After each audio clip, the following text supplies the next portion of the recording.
नमस्कार. मी गीताली विनायक मंदाकिनी. मिळून सारेजणी मासिकाची मी संपादक आहे. मिळून सारेजणी मासिकाने विद्याबाळ अध्यासन प्रकल्प 2 हाती घेतला आणि या प्रकल्पामध्ये स्त्री चळवळ आणि मी या विषयावरती आपण विविध लोकांशी गप्पा मारतो. आज आपल्याकडे समीना पठाण आहे. समीना, नमस्कार. नमस्कार. समीना हिने धर्मरेषा ओलांडून लग्न केलेलं आहे आणि त्या पुस्तकातूनच मी वाचलं आणि त्याच्यामुळे माझी जास्ती तुझ्याविषयीची ओळख झालेली आहे. तू मुस्लिम सत्यशोधकचं काम करते. हो, मुस्लिम सत्यशोधक मंडळासोबत. तुझ्या आयुष्यामध्ये स्त्री चळवळ कधी आली? स्त्री चळवळ अशी वयाचं 30 वर्षापर्यंत मला चळवळ किंवा स्त्री चळवळ किंवा पुरोगामी संघटना असं काहीच माहीत नव्हतं. कुठल्या गावची तू? पुण्याची? नाशिक. हां, माझं माहेर नाशिक आहे आणि 15 वर्षापासून पुण्यात राहते. पण बालपण, तरुणपण, शिक्षण आणि लग्न हे सगळं होईपर्यंत, मुलबाळ होईपर्यंत मला चळवळ माहीत नव्हती. 2016 साली रझिया पटेल यांच्याशी माझा संपर्क आला. म्हणजे MPhil करत होते मी, त्या माझ्या गाईड होत्या. इंडियन इन्स्टिट्यूट ऑफ एज्युकेशन कोथरूडचं, JP नाईक यांचं, भारतीय शिक्षण संस्थेत.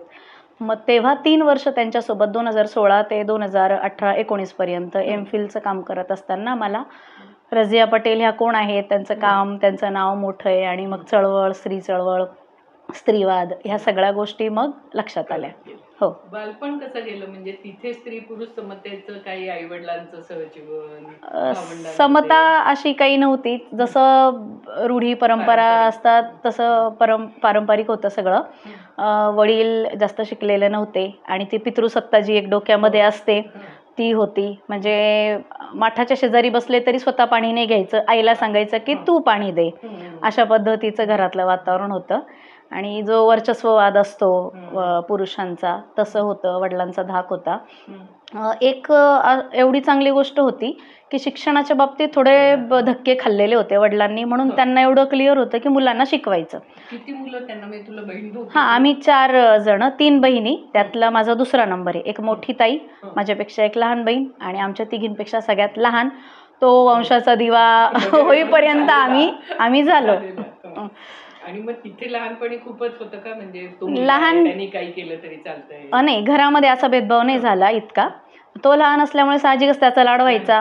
कुठं जायचंय तर त्याला न्यायचं, कपडे घ्यायचे तर त्याला घ्यायचे, पण तो भेदभाव नव्हता. ते आजी आजोबा त्यांचं पण होतं की हा वंशाचा दिवा आहे म्हणून ते एक होतं. आणि तेव्हा आमच्या डोक्यात असं नव्हतं की समानता किंवा भेदभाव, विषमता असं काही समजत नव्हतं त्या वयामध्ये. पण वातावरण असं होतं की डॉमिनेट करणारच होतं. लहानपणी अगदी म्हणजे मी 5-6 वर्षाचे असेपर्यंत आम्ही अशा ठिकाणी राहायला होतो की घराच्या जवळ मस्जिद आणि सर्व मुसलमानांची घरं. तिथं इतर धर्मीय लांब राहायला होते. ती मुस्लिम वस्ती, मुस्लिम बहुल भाग असतो तसा. मग तिथे सगळं धार्मिक वातावरण. आणि आम्हाला लहानपणी मग ते अंजुमनमध्ये पाठवलं होतं कुराण शिकण्यासाठी, अरबी भाषेतलं. घंटा एक शब्द कळत नव्हता अर्थ, पण तो रट्टा मारून पूर्ण पाठ होतं, पहिल्या पानापासून शेवटच्या पानापर्यंत. आणि मग त्याचं ते कुराण नसतं, त्याच्यामध्ये 30 पारे, जसं आपण धडे म्हणतो तसे 30 पारे असतात. ते असं साधारण त्या फॉन्टवर डिपेंड आहे, 200-500 पानापर्यंत ते असतं. हो, म्हणजे ज्यांचं पूर्ण पाठ असतं त्यांना कुराण हाफिज म्हणतात, बाय हार्ट पूर्ण. आम्ही कुराण हाफिज नव्हतो, पण त्यातले जे जसं हे असतं वेगवेगळे मंत्र श्लोक असतात तसे त्यामध्ये सूर असतात, आयात असतात, तर त्या आमच्या पाठ होत्या. आणि लहानपणापासून असं शिकवलेलं होतं, जे आमचे उस्ताद होते शिकवणारे, त्यांनी प्रत्येक ठिकाणी मंत्र, जेवणाचा दुआ, आयत, पाणी प्यायचंय तर हे म्हणा, आधी घरात जायचंय तर हे म्हणा, बाहेर निघायचं तर हे म्हणा, परीक्षेला जाणार आहे तर हे म्हणा, अशा प्रत्येक गोष्टीसाठी ठरलेलं होतं. ते एकदम पाठ होतं, त्याचा अर्थ माहीत नव्हता, त्याचा आपल्या जीवनाशी काय संबंध ते माहीत नव्हतं. पण त्या वातावरणात आम्ही लहानाचे मोठे झालो. आणि तिथं हे होतं की मुस्लिम आहे ती माणसं आहेत, मुस्लिमेतर आहेत ते काफिर आहेत, हे पक्क डोक्यात लहानपणापासून. म्हणजे काही नातेवाईकच असे आहेत की जे बरेच कट्टर आहेत, त्यांचा प्रभाव, त्यांचं वर्चस्व आमच्या आईवडिलांवर, आमच्या आईवडिलांचा थोडा भोळा स्वभाव, त्याच्यामुळं घाबरून दबून राहणं आणि मग त्यांनी त्याचं हे करणं. हो, फोर्सफुली आम्हाला तशा पद्धतीने. आई 7वी झाली होती. तिचं माहेर नाशिकमध्येच. हां, नाशिकपासून जवळच एक 10 किलोमीटरवर. तर 7वी पर्यंत शिकली. आणि पूर्वी असं होतं की मासिक पाळी आली की लग्न करा. मग आईचं 14व्या वर्षीच लग्न झालं. आणि मुले लवकर आणि 79ला लग्न झालं, 80ला पहिला मुलगा झाला, तो वारला, 81ला मुलगी झाली, ती वारली. 2-3 दिवस राहायचे आणि मग ते काय प्रीमॅच्युअर वगैरे असल्यामुळे नंतर 82 साली माझी मोठी ताई झाली. मग ते पण थोडा अंधश्रद्धा पण होती याच्यापेक्षा, म्हणजे मेडिकल काही करण्यापेक्षा अंधश्रद्धा म्हणून या गडावर जा, त्या गडावर जा, इकडे चांदीचा पाळणा अर्पण कर, तिकडे काहीतरी नवस कर, असं म्हणून की आमची मुलं जगत का नाही. मग मोठी बहीण झाली, ती जगली, हेल्दी होती, व्यवस्थित होती, मग ती लाडकी होती सगळ्यात. मग म्हणजे एक मूलबाळ पाहिजे म्हणून ते झालं, कारण की लग्नाचा हेतूच तो आहे समाजाचा की प्रजनन करणं. बाकी तुमची किती समता आहे किंवा तुम्ही किती सहजीवनात कसे आहात ते नाही. मग ती मुलगी झाली म्हणजे आईचं स्त्रीत्व जे आहे ते सिद्ध झालं, वडिलांचं पुरुषत्व सिद्ध झालं.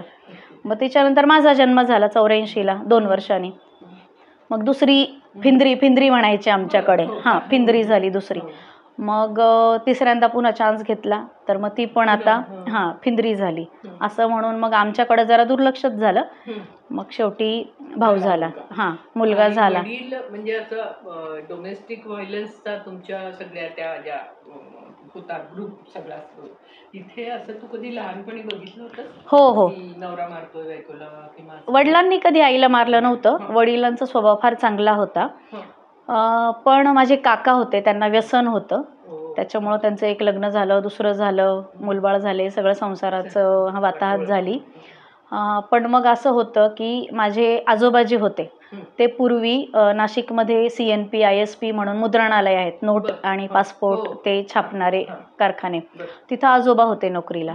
मग त्यांनी रिटायरमेंट घेऊन VRS वडिलांना लावलं. 18व्या वर्षी माझ्या वडिलांना लावलं. त्याच्यामुळं आमचं पुढचं आयुष्य, आर्थिक आणि शिक्षण बाकी सगळं व्यवस्थित झालं, स्थैर्य झालं. नाहीतर ते जर नसतं तर वडील 4थीत शिकलेले होते, त्याच्यामुळे त्यांचं भविष्य अंधारातच होतं. ते नोकरीला लागायच्या आधी असं टेलरकडे काम करणं किंवा सायकल वगैरे पंक्चर काढणं, मिळेल ते काम करायचं, असं होतं. हो. बहीण किती शिकली तुझी? मोठी ताईचं ग्रॅज्युएशन झालं, लहानीचं पण ग्रॅज्युएशन झालं आणि भावाचंही ग्रॅज्युएशन झालं. ते वडिलांचं असं म्हणणं होतं की मी 4थी पास झालो आणि वडिलांच्या जागी लागलो. माझ्यापेक्षा कमी अनुभवाची आणि कमी वयाची पण मुलं पण चांगली शिकलेली, त्यांना चांगल्या पदावर चांगला पगार भेटतो आणि माझं तसं काही प्रमोशन होतच नाही. म्हणून मग तुमच्या आयुष्यात पुढं काही झालं तरी ते तुमचं नशिबात जे असेल ते पण कमीत कमी ग्रॅज्युएट व्हा, असं वडिलांचाच अट्टहास होता. म्हणून ते शिकता आलं आम्हाला. आणि मग तू लग्नाकडे कशी पोचली? ते लहानपणी जेव्हा मुस्लिम बहुल भागात होतो तेव्हा सगळं धार्मिक संस्कार होते खूप. त्याच्यानंतर मग असं झालं की काका व्यसनी होते, त्यांनी सांगितलं की तू भावाला नोकरी दिली, मग मला घर दे. मग आम्हाला त्या घरातून काढून टाकलं. आई वडिलांचे भांडे वगैरे सगळे बाहेर फेकले. मग ते आम्ही तात्पुरतं घर शोधलं आणि मग वडिलांची नोकरी असल्यामुळे 40 वर्षापूर्वी 1 रूम किचन असायचे तेव्हा 1 लाखामध्ये ते असायचं. तर तेही महाग वाटायचं खूप. मग ते तेव्हा घेऊन जरा 1-2-3 किलोमीटर अंतरावर, पण मग ती वस्ती जी होती जिथं आम्ही सोसायटीमध्ये फ्लॅटमध्ये राहायला गेलो, जिथे घरात टॉयलेट बाथरूम असतं, असं बाहेर जावं लागत नाही उघड्यावर, आणि तिथं राहणारे 500 घरामध्ये एकच आमचं मुस्लिम घर होतं. मग तिथं सगळे लिंगायत असतील, वाणी असतील, ख्रिश्चन असतील, शीख, पंजाबी सगळ्या जाती धर्माचे लोक होते. त्याच्यामुळे तिथे कधी तुम्हाला असं वागवलं गेलं मुसलमान आहे? अजिबात नाही. म्हणजे मी एक 25-30 वर्षाची असेपर्यंत तरी मला कधीच असा भेदभावाचा अनुभव नाही आला. शाळेमध्ये पण नाही. अख्ख्या वर्गामध्ये मी एकटीच मुस्लिम असायचे. शिक्षक शिक्षिका मुलं मुली सगळे नॉन मुस्लिम असायचे. मराठी शाळेत शिकलो आम्ही 10वी पर्यंत, आणि राहण्याची जी जागा होती तिथं पण आमचं एकच मुस्लिम कुटुंब होतं.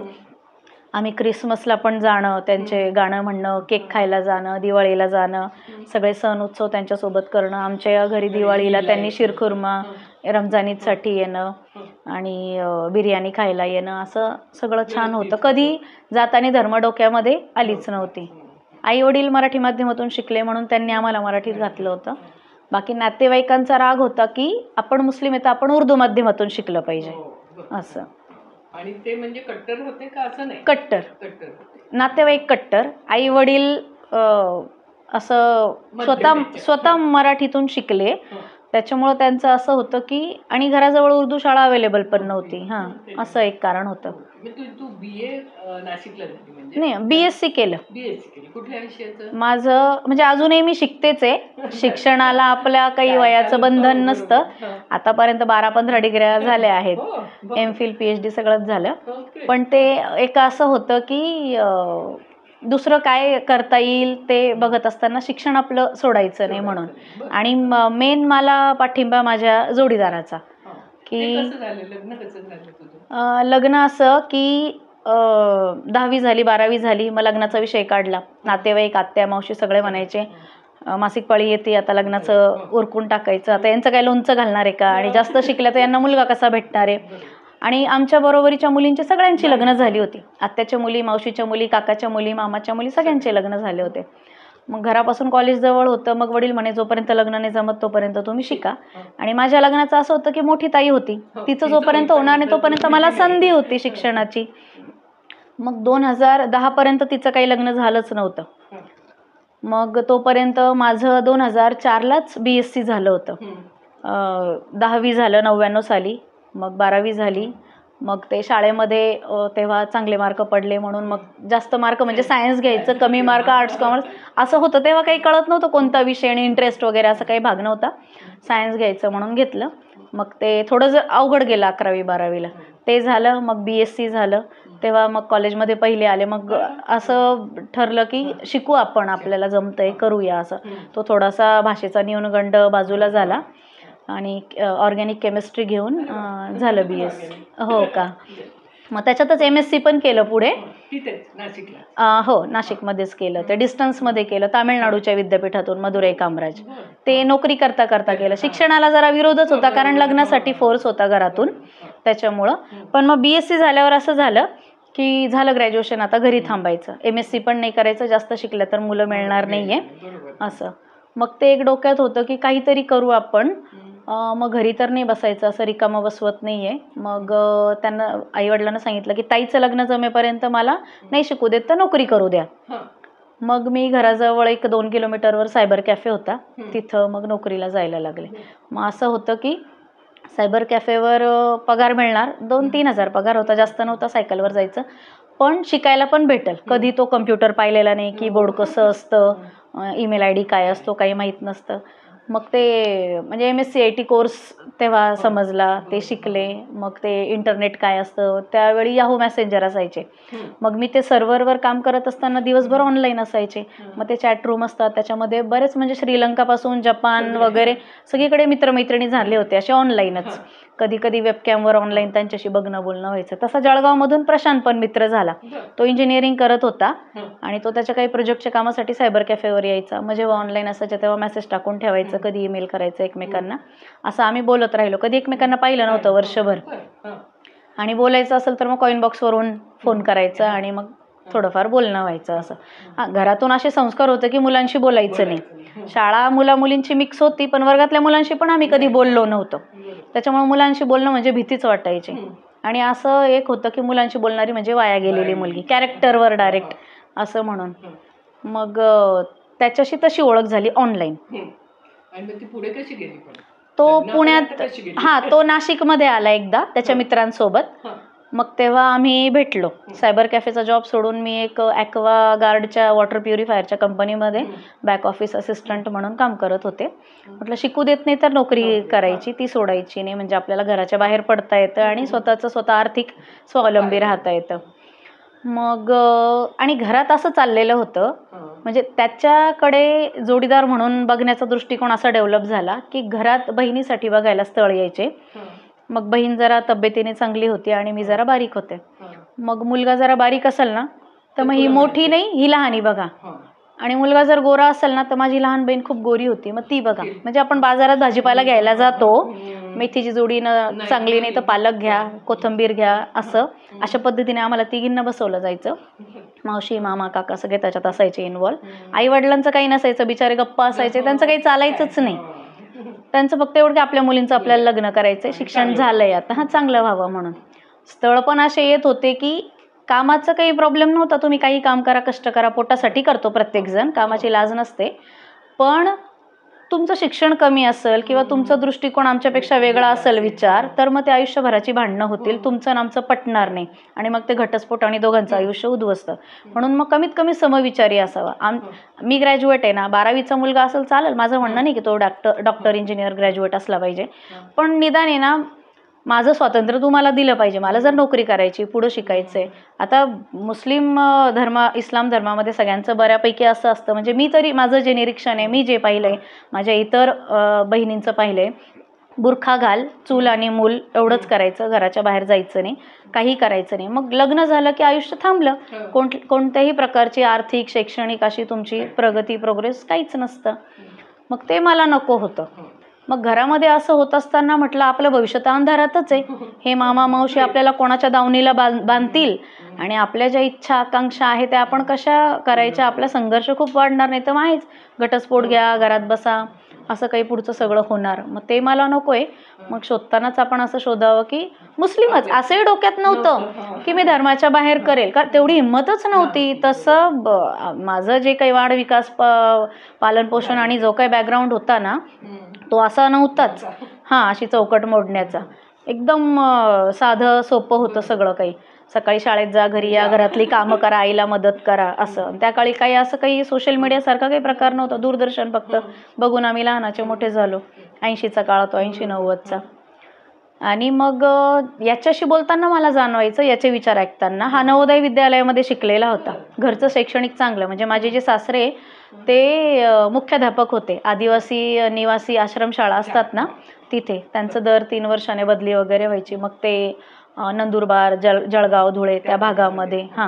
मग यांच्या घरचं आर्थिक चांगलं होतं. आर्थिकपेक्षा शैक्षणिक आणि बाकी त्याची जी समज होती आणि त्या जी समानता जी असते, आदर करणं, सन्मान करणं, त्या गोष्टी त्याच्याशी बोलताना जाणवल्या की अरे हे आपल्या आजूबाजूला आपल्याला कुठंच जाणवत नाही, याच्याशी बोलताना आपल्याला ते जाणवतं. तर हा एक ॲज अ लाईफ पार्टनर म्हणून हा खूप आपल्याला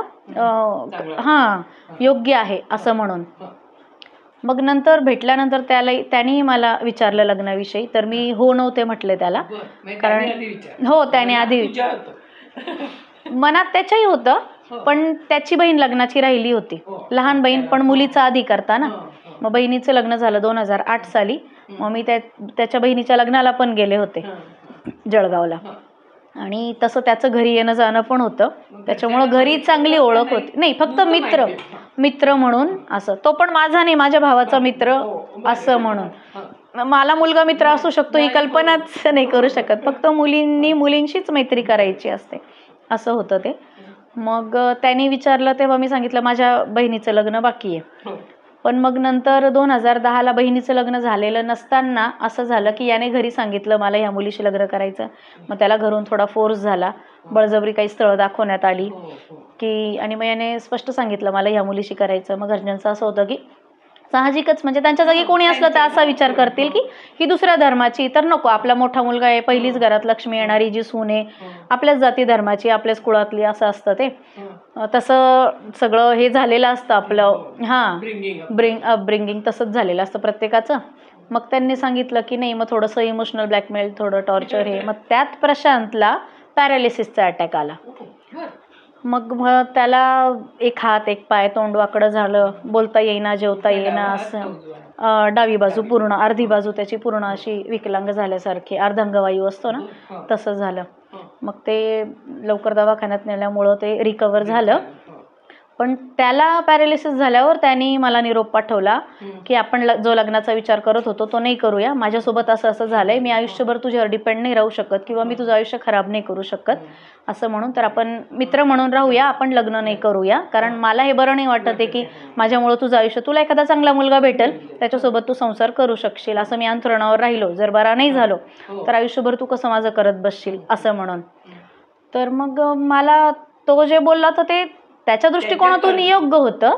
पण मी त्याला असं म्हटलं की तुला हा पॅरालिसिसचा अटॅक लग्नानंतर आला असता तर मग आपण एकमेकांना सोडलं असतं का? आणि तुझ्याऐवजी जर मला आला असता तर मग तू मला सोडलं असतं का? म्हणजे आपण काही ह्या गोष्टीवरून आलोच नाहीये एकत्र, की मी सुंदर दिसते का, तू हँडसम आहे किंवा आर्थिक आहे किंवा अट्रॅक्शन आहे, असं नाहीच आहे. आपण वैचारिक आपली मैत्री आहे आणि लग्न पण आपण या वैचारिक पातळीवरच करणार आहे. त्याच्यामध्ये तुझं आजारपण काय आणि माझं आजारपण काय किंवा जे काही खाचखळगे असतील ते मॅटर करतच नाही असं. मग 2010 मध्ये आम्ही लग्न केलं पुण्यामध्येच कोर्टामध्ये. हां, तो मार्चमध्ये त्याला आला होता पॅरालिसिसचा अटॅक. एप्रिल मे पर्यंत तो व्यवस्थित झाला. मग जूनमध्ये सगळी माहिती काढली ऑनलाईन त्याने की लग्न कसं करावं, काय करावं. मग त्यावेळी आमचं दिल्लीची धनक संस्था आहे जी आसिफ भाई चालवतात. त्यांनी बरंच या लग्नांसाठी सपोर्ट वगैरे केलेला आहे. आता कालच त्यांची आमच्यासोबत चयन या ग्रुपची मिटिंग झाली राष्ट्रसेवा दलामध्ये. तर त्यांनी आम्हाला ईमेल थ्रू थोडंसं गायडन्स केलं, काय करावं, कसं करावं, काय त्याच्यामध्ये धोके असू शकतात अशा पद्धतीने. मग प्रशांतचे काही 2-3 जळगावचे वकील मित्र होते त्याच्यासोबत तिथं शिकणारे कॅम्पसमध्ये, त्यांची मदत घेतली आणि मग तो ऑनलाईन फॉर्म भरला जुलैमध्ये. मग ते असं होतं की नाशिकला जर फॉर्म भरला असता तर नाशिकच्या कोर्टाला नोटीस लागणार हां, आणि जळगावला फॉर्म भरला की जळगावच्या कोर्टात कळणार. तेव्हा व्हॉट्सअप नव्हतं, पण तरी कुठूनही गोष्ट लीक झाली तर दोघांच्या जीवाला धोका होता. त्यांच्याकडचे पण तयार नव्हते आणि माझ्याकडचे तर कट्टरच होते. म्हणजे की लग्न केलं तर मग तो जो राग आहे त्यांचा तो कोणत्या पातळीपर्यंत जाऊ शकतो. आई वडील नाही त्याच्यामध्ये, पण बाहेरच्याच नातेवाईकांना फार त्याचं पडलेलं असतं. हां, मग आम्ही असं ठरवलं की तो पुण्यात आला होता, इंजिनिअरिंग पूर्ण झालं, यार्दीमध्येच जॉबला लागला होता 2011मध्ये नाही 8मध्ये. आणि मग त्याने एक रूम घेतली. आधी मित्रांसोबत राहत होता, मग त्याने सेपरेट खोली घेतली की लग्न करायचं आता म्हणून. आणि मग गावी जाऊन स्वतःच्या रेशन कार्डवरचं नाव काढून इथे स्वतःचं रेशन कार्ड केलं ॲड्रेस प्रूफ म्हणून, आणि सिलेंडर असं ते घेऊन थोडंसं गरजेच्या वस्तू. मग लग्नाचा फॉर्म भरला. मला तो पार्सल ऑफिसला पाठवला. घरी शक्य नव्हतं ते पाठवणं. तिथून मी फोटो सही सगळं डिटेल भरून परत मी त्याला पाठवला. मग त्याने इकडे सगळी प्रोसिजर केली आणि इकडे पुण्यात नोटीस लागली, पण काही त्याला मला कोणी ओळखतच नव्हतं आणि ती गोष्ट जळगाव आणि नाशिकपर्यंत पोहोचू शकत नव्हती. आणि मग आम्हाला 13 ऑगस्ट तारीख दिली होती. तर मग शुक्रवारचा दिवस होता, नागपंचमी होती. हां, मी शाळेत जॉब करत होते, शाळेला सुट्टी होती नागपंचमीची, पण मला घरी खोटं बोलावं लागलं की परवा 15 ऑगस्ट आहे, त्याचं मी ते संचलन घ्यायचे 9वी 10वीच्या मुलांचं परेड घ्यायचो आम्ही, लेझिमचा डान्स वगैरे. तर म्हटलं मी या मुलामुलींच्या तयारीसाठी जाते शाळेमध्ये असं म्हणून घराच्या बाहेर पडले आणि मग डायरेक्ट पुण्यात आले. मग आम्ही कोर्टात गेलो, लग्न केलं. लग्न झाल्यावर घरी कळवलं. आणि मग घरी काय बॉम्ब पडला? हां, घरी आता हे धाडस मला कसं आलं की मी ज्या शाळेत जॉब करत होते तिथं माझ्या आईच्या वयाच्या ज्या सगळ्या होत्या, म्हणजे 2-4 वर्षांनी रिटायर होणार आहे, नाशिकलाच. BSc नंतर BEd केलं. BEd मी जळगावलाच केलं. तिथे पण आमच्या दोघांच्या गाठी भेटी आणि चर्चा झाल्या. तो एक मला मोकळा अवकाश मिळाला, फ्रीडम होतं तिथं, त्याला भेटणं बोलणं. तेव्हा आम्हाला दोघांना एकमेकांना चांगल्या पद्धतीने समजून घेता आलं. कारण हे अट्रॅक्शन नव्हतं पैशाचं, दिसण्याचं किंवा तात्पुरतं, असं काही नव्हतं. दोघं मॅच्युअर होतं. माझं 26 वय होतं, त्याचं 27 वय होतं. मग ते ठरवलं आणि पुढची पण भीती होती काय काय असणार आहे, तर त्या दृष्टीने आपण फायनान्शियली इंडिपेंडंट असणं गरजेचं आहे. जर आपण आर्थिक बाजू आपली कमकुवत असेल तर मग आपल्याला खूप साऱ्या अडचणींना सामोरं जावं लागेल. म्हणून मग तो म्हणे दोघांपैकी एकाचा जॉब पाहिजे. माझा जो होता तो टेम्पररी जॉब होता. इथे पुण्यात त्याची नोकरी लागली, त्याच्यामुळं ते स्टॅबिलिटी होती. मला जॉब सोडून यावा लागणार होता. आल्या लगेच काही मला जॉब मिळणार नव्हता. मग त्यांनी मला सांगितलं होतं की येताना फक्त तुझं 10वी 12वी BSc BEdची कागदपत्र मात्र आण. माहीत नाही आयुष्यात तू परत तुझ्या घरी जाशील का, तुला पुढं शिकायचं नोकरी करायचं असेल तर ती कागद लागणार आहे, बाकी काही लागणार नाही आहे. म्हणजे घरातून काही एकही वस्तू आणू नको.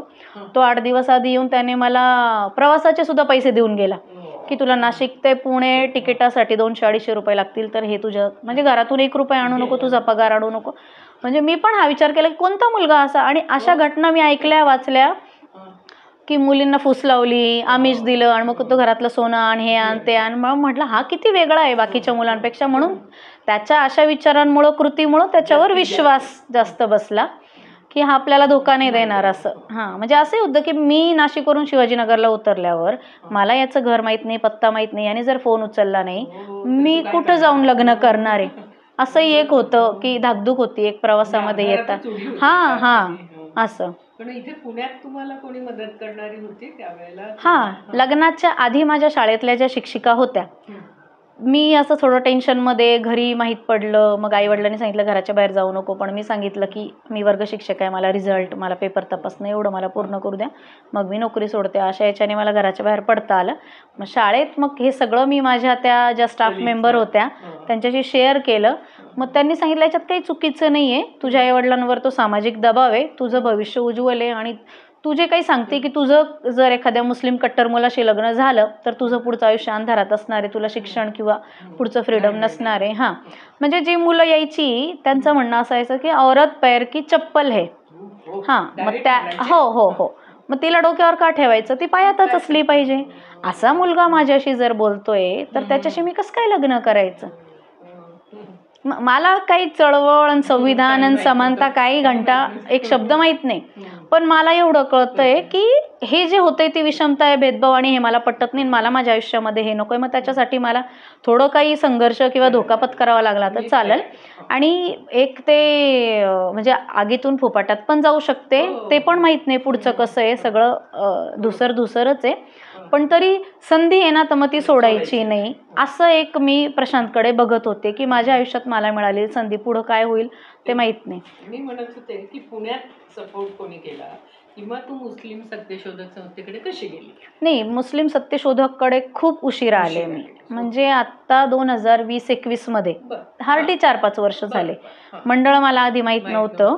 हां, हे हमीद दलवाई सुद्धा माहीत नव्हते, कधी काही वाचलंच नव्हतं. हां, आमची शाळा पण अशी होती की नावाचं ग्रंथालय होतं, अवांतर वाचन आम्हाला जास्त माहीत नव्हतं. लायब्ररी नाही, वाचायचं तर कुराण वाचा, बाकी दुसरं काही वाचायचं नाही. असं सगळं धार्मिक संस्कार होते. त्याच्यामुळं अवांतर वाचन आणि काही पु ल देशपांडे सारखे काही लेखक माहीत असणं, ते पण मराठीतले जे धडे त्याच्या पलीकडं आमचं विश्व नव्हतं वाचनाचं. मग लग्न झाल्यानंतर म्हटलं की शिकू आपण. 1 वर्षामध्ये मुलगा झाला, SNDTला MEdला ॲडमिशन घेतलं, शिकत राहिले. मग मुलगा लहान असल्यामुळे त्याला सांभाळायची जबाबदारी होती, त्याच्यामुळे नोकरी करता येत नव्हती, त्याला कुठं सोडावं, ओळख नाही. पण झालं असं की ज्या ठिकाणी प्रशांतने रूम घेतली होती, दोडके चाळे माळवाडीमध्ये, वारजे माळवाडी, तिथं आम्ही राहत होतो. तिथे 10-15 घरं अशी होती, चाळ होती ती. तर ती इतकी म्हणजे रक्ताच्या नात्यापेक्षा ते माणुसकीचं नातं इतकं श्रेष्ठ की लग्न झाल्यानंतर लगेचच प्रेग्नन्सी राहिली. सासर माहेरचं कोणी काही सांगायला नव्हतं, काय करतात फर्स्ट टाईम, अनुभव नाही, काही माहीत नाही, काही नॉलेज नाही. मग ह्या सगळ्या जणी त्या चाळीतल्या होत्या, त्या सगळ्या जणी मला सगळं सांगायच्या, काय करावं, कसं करावं, माझ्यासोबत दवाखान्यात येणं, सगळ्या गोष्टीला मला सपोर्ट करणं. त्यांनी इतक्या आनंदाने माझं ते डोहाळे जेवण, ओटी भरण ते सुद्धा केलं. त्याच्यानंतर माझ्यासोबत डिलेवरीला पण त्या सगळ्या बायका दवाखान्यात. मग मला ते हा काढा घे, तो काढा घे, लवकर मोकळी होशील असं. आणि वाईट वाटायचं की अशा याच्यामध्ये मला आई आहे, बहीण आहे तरी सोबत नाही आहे, नणंद आहे, सासू आहे तरी सोबत नाही आहे, मैत्रिणी आहे तरी सोबत नाही. मग ह्याच चाळीतल्या ज्या माझ्या, ज्यांच्याशी रक्ताचं नातं नाही, फक्त माणुसकीचं आहे, त्या जीवाभावाच्या माझ्यासाठी त्या अशा करायच्या की सिझर झालं होतं तर मी आठवडाभर होते दवाखान्यात. तर मग एक बाई घरी जायची, तिच्या मुलांचा शाळेचा डबा, नवऱ्याचा डबा करून मग दुसरीला सांगायची की तू थांब हिच्याकडे. मग माझ्या बाळाला सांभाळणं, त्याला 1-2 दिवस थोडंसं वाटी चमच्याने दूध पाजणं, असं बरंच पूर्ण डिस्चार्जपर्यंत त्या चाळीने मला इतकी साथ दिली. आता 15 वर्ष झाले. त्या चाळीतल्या मुलांना पण मी शिकवलं, त्या मुलांची आता लग्न झाली, पण ते पण आम्हाला विसरत नाही, आम्ही पण नाही. सुखात दुःखात आम्ही एकमेकांच्या आजपर्यंत सोबत आहोत. आणि त्यांचं जे माझ्यावर जे ऋण आहे, उपकार जे आहेत, ते मी कधी विसरू शकत नाही आयुष्यात. आणि त्याच्यामुळे म्हणजे आत्ताचं जे वातावरण आहे, त्या वातावरणाचं तेव्हाचं वातावरण, तर आत्ता तुला ते काही जाणवतंय, स्वतःला कधी पिंच बसली? हो, खूप खूप फरक झाला, अगदी जमीन आसमानचा म्हणू शकतो असं झालं. 2010 पर्यंत अगदी छान होतं. शाळा, कॉलेज, शिक्षण, राहण्याचं ठिकाण, कधी कुठं काही डोक्यात जात धर्म आलीच नव्हती. लग्न आल्यानंतर थोडंसं संघर्ष म्हणतो, अजून पण चालूच आहे, बऱ्याच गोष्टींना फेस करावं लागलं. पण शिकत असताना अगदी पुणे विद्यापीठात सुद्धा भेदभाव झाला माझ्यासोबत. म्हणजे जोपर्यंत मी मराठी बोलते आणि जोपर्यंत मला इथं तीळ आलंय तर मी ती टिकली लावली आहे मी, असं वाटतं. जोपर्यंत मी माझं नाव सांगत नाही तोपर्यंत माझ्याशी चांगला व्यवहार केला जातो. जसं माझं नाव समीना पठाण आहे, मी मुस्लिम मुलगी आहे असं कळतं, तर चांगले चांगले, म्हणजे आता नाव तर कोणाचं सांगायला नको, पण चांगल्या चांगल्यांनी असा दुर्व्यवहार केलेला आहे. आणि जेव्हा घर शोधत होतो, पहिला फ्लॅट आहे 10 वर्षापूर्वी घेतला होता 2012ला, तर तो रेंटने दिला. मुलांची शाळा जरा लांब पडत होती. ते पहिलं घर होतं खडकवासला धरणाकडे. तिथलं सगळं वातावरण चांगलं होतं, पण तिथून शिफ्ट होण्याचा विचार केला तर इकडेच आलो आम्ही सिंहगड रोडवर. तिथे घर घेताना आता प्रशांतची नोकरी आणि प्रशांतचं पेमेंट आणि तो EMI भरणार आणि त्याच्या नावावर लोन करायचं आणि त्याच्या नावावर घर घेणार. माझा पगार इतका जास्त नाहीच आहे लोन भरण्या इतपत. तर त्याच्या नावाने घर शोधत असताना त्यांना माहीत नाही मी मुस्लिम आहे, त्याची बायको मुस्लिम आहे आणि घर शोधते. ते ॲम्युनिटीज जेव्हा सांगतात ना, लायब्ररी आहे, रूफटॉपला काय काय आहे आणि आमचं प्लेग्राऊंड आहे, हां स्विमिंग पूल आहे, जिम आहे आणि असं जॉगिंग ट्रॅक आहे आणि आम्ही इथं मुसलमानांना घर देत नाही बरं का, असं अभिमानाने सांगितलं जायचं. मग ते इतकं शॉकिंग होतं माझ्यासाठी की हे पण माणसंच आहे आणि कारण काय तर नॉनव्हेज खात नाही. सगळेच नॉनव्हेज खात आहे आणि जरी खायचं तर आम्ही आमच्या घरात बनवून खाऊ ना, ते काही आम्ही तुमच्या घरात नाही आणून खाणार आहे. म्हणजे हे कारण बुद्धीला तर पटलं पाहिजे. तुम्ही जे काही रिझन सांगताय ते लॉजिकल नाही आहे ना कुठल्याच पातळीवर. मग ते जरा जाणवायला लागलं आणि PhD करत असताना पण 5-6 वर्ष सगळ्यांशी संबंध आला. रिसर्च करताना पण, विद्यापीठात पण, डिपार्टमेंटला पण. मग तेव्हा जरा माझ्यासोबतचे जे विद्यार्थी आहे त्यांचं कामं लवकर होणं, माझी कामं रेंगाळणं एका कामासाठी. मी जाणीवपूर्वक हाच विषय घेतला. MPhilला तर मी वैज्ञानिक दृष्टिकोन आणि अंधश्रद्धा हा विषय घेतला होता. त्याच्यावर रझिया पटेल मॅडम यांच्या मार्गदर्शनाखाली काम केलं 3 वर्ष. मग याला जेव्हा विषय घ्यायचा होता PhDसाठी, तर मग 2-3 विषय डोक्यात होते. एक आंतरधर्मीय लग्न, आपला स्वतःचा एक अनुभव आहे, तर त्याच्यावर पण एक सर्वे करावा. किती लग्न झाली, कशी झाली, टिकली का. जसं आता धर्मरेषा ओलांडताना हे हिनाने आमच्या मुलाखती घेऊन पुस्तक केलं, त्या पद्धतीचं एक डोक्यात होतं. पण मग त्याला काही आमचे जे गाईड होते ते सहमत नव्हते की तुझं पर्सनल लाईफ आहे ते रिसर्चमध्ये कशाला घालायचं. आता तिथं माझं पर्सनल येणार नव्हतं, सामाजिकच होता तो. पण मग त्यांनी तिथं नाही म्हटल्यामुळं मग दुसरे कोणते विषय शोधावे. मग हे डोक्यात होतं की मी स्वतःचं ॲज अ मुस्लिम म्हणून लहानपणापासून आत्तापर्यंतचं जे माझं आयुष्य आहे, मी जी काही बंधनं आणि जो काही संघर्ष फेस केला आहे धर्मामुळं किंवा बाकीच्या आजूबाजूच्या वातावरणामुळं, कट्टरतेमुळं मला जे काही भोगावं लागलं, तर त्याच्यावर आपण बघूया की काय दृष्टिकोन आहे शिकलेल्या महिला आणि न शिकलेल्या. म्हणून मग लिंगभाव म्हणजे जेंडर पण, शिक्षण पण, ह्या दोन्ही आणि धर्म पण, हे 3 मुद्दे घेऊन, 3 मुद्दे एकत्र घेऊन समकालीन मुस्लिम महिलांचे विचार असं घेतलं. धार्मिक प्रथा त्याच्यामध्ये आल्या सगळ्या. हो, त्याच्यात PhD झालं. मग ही जाणीव कधी झाली एकूण सामाजिक आणि सगळी? हां, एक तर रझिया मॅडम भेटल्या तेव्हापासून थोडं लिंक लागली होती की असं असतं. मग वाचन करायला लागले होते. MPhilच्या वेळी बऱ्याच गोष्टी दाभोळकरांच्या मार्फत पण कळालं. म्हणजे मी प्रश्न विचारत होते, मी उत्तरं शोधत होते आणि मला न पटणारं नाकारत होते. पण याला चिकित्सा जिज्ञासा म्हणतात, हा वैज्ञानिक दृष्टिकोन असतं हे मला माहीत नव्हतं. ही संकल्पना जगणं तर त्याच पद्धतीचं होतं. संघर्ष लहानपणापासून होता. आमच्या घरात माझ्या वडिलांना पायाला जखम होती, डायबिटीजमुळं ती जखम वाढली होती, त्यांचा पाय पूर्ण कापला होता. आणि हे करत असताना मी सांगायचे की दवाखान्यात गेलं पाहिजे, डॉक्टरांकडं गेलं पाहिजे. तर मला सगळे नातेवाईक म्हणायचे सायन्सने शिकली, दीडशहाणी, जास्त स्वतःला हुशार समजते, हिला जास्त शिंग फुटले, हिला शिकवायलाच नव्हतं पाहिजे. हे कुठं जायचे, मौलानाकडे जा. रत्नागिरीचा नानीचा बाबा असेल, कोणता असलम बाबा असेल बागलकोटचा, कुठले काय, म्हणजे अख्ख्या महाराष्ट्राच्या बाहेरचा एकही तांत्रिक सोडला नाही त्या डायबिटीसच्या जखमेसाठी. कोण पण काही पण वेड्यात काढायचं. म्हणजे आर्थिक शोषण आणि बाकी शारीरिक असं चालू होतं. ते मला डोळ्याने दिसतंय, पण ते दिव्याखाली अंधार. आपल्या घरात कोणी ऐकत नाहीये असं होतं. मग आपण समाजाला काय सांगायचं. माझ्याच घरात माझे वडील ऐकत नाही की, आणि फॅसिलिटी होती, गव्हर्नमेंट जॉबला आहे तर दवाखान्याचा खर्च सगळा तो प्रेस करणार होता कितीही झाला तरी. पण यांना ते बुद्धीला पटत नव्हता. हे तांत्रिकच्याच मागं फिरत राहिले. मग कोण काय सांगायचं, गंडे दोरे तावीज आणि ते धूप आणि उदी त्याच्यावर चालायचं सगळं. त्याच्याने कुठं ते जखम बरी होणं. शेवटी ते म्हणजे आई वडील दोघंही गेले माझे. 2018 साली आईचं निधन झालं हार्ट अटॅकने, आणि 2021मध्ये आई गेल्यानंतर 3 वर्षांनी वडिलांचं. ते बेड रिडन होते, पाय काढल्यामुळे त्यांचं हालचाल चालणं फिरणं बंद होतं. मग तो घरातलाच माझा अनुभव असा होता की अंधश्रद्धा आणि हे धर्म, ह्या 2 गोष्टींनी इतकं म्हणजे असं डोळ्यावर झापड लावलेलं आहे की ती चौकट मोडून आणि बाहेरचं काही वेगळा विचार करायला कोणी तयारच नाही. इतके नॅरो माइंड झाले की असं ब्रॉड माइंड होणं जमत नाही लोकांना. पण म्हणून मग तू मुस्लिम सत्यशोधक मध्ये गेली? हां, मुस्लिम सत्यशोधक ह्या PhDचा विषय ठरवताना रझिया मॅडमने सांगितलं की तू ह्या वेगवेगळ्या विषयावर काम करणाऱ्या लोकांना भेट. तेव्हा मी डेक्कनला तेव्हा सर्व्हिसलाच होते, तांबोळी सर. मग रझिया मॅडमनीच त्यांचा मला संपर्क सगळा दिला. मी तिथे जाऊन सरांच्या कॉलेजवर, तोपर्यंत ते रिटायर झालेले नव्हते, 2016-17 साली, हो, BMCCला. तिथं जाऊन सरांना पहिल्यांदा भेटले 2017ला, आणि मग त्यांच्याशी चर्चा केली, माझी ओळख सांगितली. मग तेव्हा जास्त बोलणं नाही झालं आमचं, कारण सर कॉलेजमध्ये असल्यामुळे फक्त सरांनी 2-3 विषय सुचवले आणि याच्यामध्ये मी तुला सगळा सपोर्ट करेल असं आश्वासन पण दिलं. तर मला ते पॉझिटिव्ह वाटलं की चला, आपल्याला जे काही काम करायचं त्याच्यात यांचा खूप आधार भेटेल. सर म्हणे मी तुला वाचनाचं, लिखाणाचं सगळं साहित्य देऊ शकतो आणि तुला बऱ्यापैकी मी गाईड करेल एक चांगला विषय घेऊन. फक्त तो RR कमिटीमध्ये तो विषय पास होणं गरजेचं होतं, PhDचा तो जो, हां, म्हणजे प्रपोजल प्रेझेंटेशन होतं, सेमिनार होतं, ते टप्पे पार होतात, इंटरव्ह्यू पण क्रॅक होतो, पुढचा तो विषय मंजूर होणं गरजेचं असतं विद्यापीठाकडून.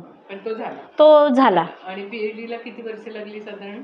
PhD 6 वर्ष लागले पूर्ण.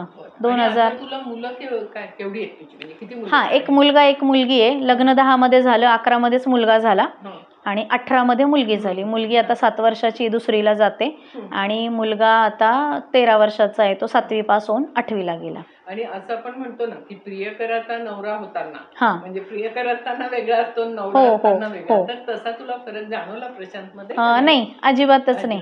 त्याचा स्वभावच तसा होता की मैत्री, अजूनही आमच्यामध्ये मैत्रीचे, कितीही एकमेकांना म्हणजे चेष्टा मस्करी करणं, असं बाहेर असलं की कोणाला वाटत नाही आम्ही नवरा बायको, आणि घरात पण आम्ही तसं राहतच नाही. म्हणजे त्याचं पितृसत्ता डोक्यात नाही, वर्चस्व नाही.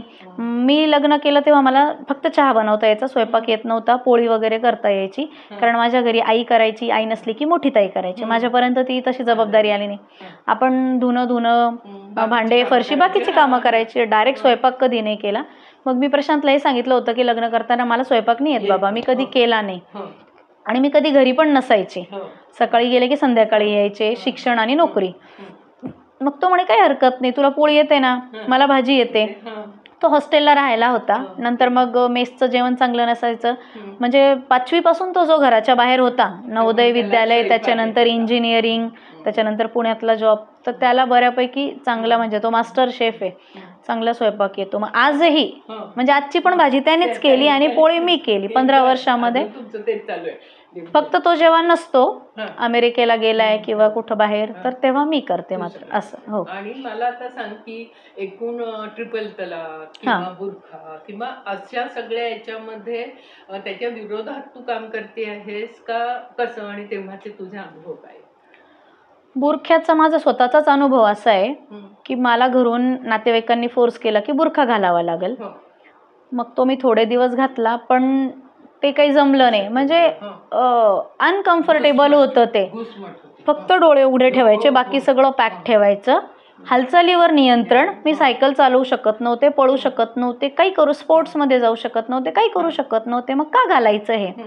मुळात माझा हा प्रश्न होता की तोंड कोण लपवतं, कोणी काही चूक केली तर त्याला तोंड लपवावं लागतं, जसे ते पोलीस स्टेशनला आरोपी नेतात तोंड झाकून.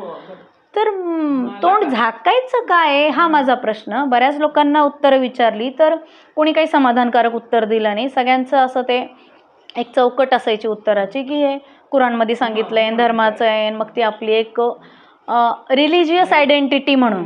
तर धर्मजात तर कधी डोक्यात नव्हती, त्याच्यामुळे ते कोणाला दाखवायचा प्रश्न नव्हता. आणि इकडे पण माहेरी सासरी असं होतं की प्रशांत हा जातीने लमाण बंजारा आहे, गोर बंजारा भाषा आहे त्यांची बोलीभाषा, आणि ते घुंगट घेतात त्यांच्यामध्ये. तर सासरी पण असं होतं की घुंगट घेण्याची प्रथा आहे, तिकडे गेलं की साडी घाला किंवा ड्रेस घाला, पण घुंगट घ्या असं. तर माहेरचं पण हे कधी स्वीकारलं नव्हतं आणि सासरचं पण ते मला मान्य नव्हतं. आणि मला असं प्रश्न पडतो की रिस्पेक्ट करणं म्हणजे फक्त डोक्यावर पदर घेतला तर रिस्पेक्ट होईल असं, अशाही बऱ्याच मी सुना पाहिल्या. घुंगट घेतात आणि सासू सासऱ्यांना शिव्या घालतात. म्हणजे मी घुंगट घेतला म्हणून मी माझं कॅरेक्टर चांगलं आहे आणि मी तुमचा रिस्पेक्ट करते हे असं दिसतं त्याच्यातून. तर हे कोणी ठरवलं? म्हणजे मी पदर नाही घेतला तर मी वाईट झाले, किंवा मी साडी न घालता मी शर्ट पॅन्ट घातलं म्हणून माझं कॅरेक्टर खराब आहे असं. तर हे माझे स्वतःचेच जे अनुभव होते, स्वतःचेच जे संघर्ष होते, केसांवरून पण मला जे बोलले होते. आधी शाळेत 2 वेण्या होत्या, नंतर मग 1 वेणी घातली. मग मुलांनंतर थोडंसं जे आपले जे बदल होतात, हार्मोनल चेंजेस, दोन्ही मुलांनंतर थोडेसे केस गळती झाली. मग मी बॉयकट केला 2018 साली. तर तेव्हा मग फार प्रश्न की इतके लांब केस होते, का कापले.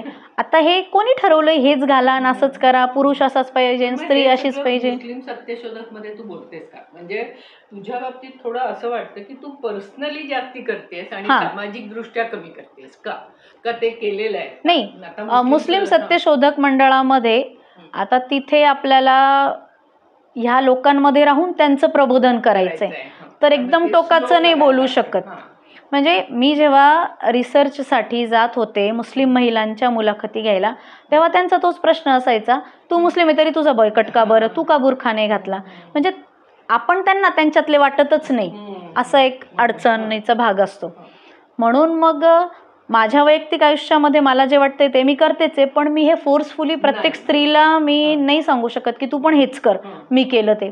कारण तिचा अवकाश वेगळा आहे, तिचा अनुभव, तिच्या पद्धतीने काम करतेस आता मुस्लिम सत्यशोधक मध्ये? म्हणजे तू काउन्सिलिंग करते का काय पद्धतीनेच काम आहे? मुस्लिम सत्यशोधक मंडळ आता बरंच म्हणजे 50-55 वर्ष झाले. अमित दलवाई होते तेव्हा, त्यांच्यानंतर आता तांबोळी सरांपर्यंत इतक्या वर्षापासून काम चालू आहे.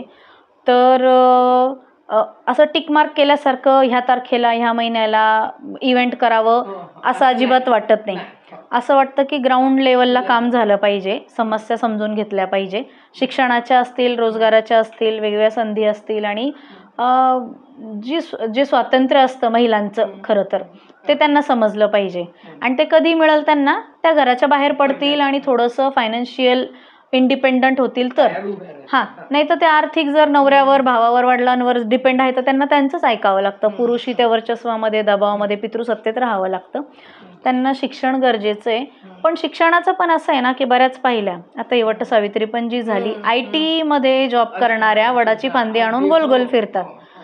मग म्हणजे तुमचं शिक्षण झालं पण तुम्ही त्याच चौकटीत आहात असं. विचार तुमचा कुठपर्यंत? भौतिक बदल स्वीकारताय तुम्ही, म्हणजे लुगड्यावरून साडीवर येता, साडीवरून जीन्सवर येता, पण मग वैचारिक बदल का बरं स्वीकारत नाही तुम्ही?